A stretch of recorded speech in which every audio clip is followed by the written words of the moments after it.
hydrochloric acid react with metal to form of hydrogen gas and a good. Now we see it by experiment. First of all, we take hydrochloric acid in test tube. Okay. After this, we put some pieces of aluminum foil as a metal.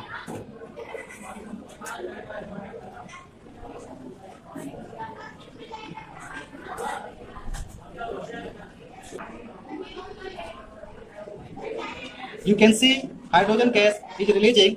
You can see clearly this gas is hydrogen gas. And we also know that hydrogen gas burn with pop sound. Now we see taste the pop sound of hydrogen gas. Okay, Srikant, come here.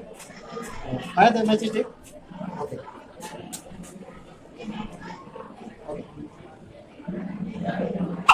This sound is called pop sound of hydrogen gas.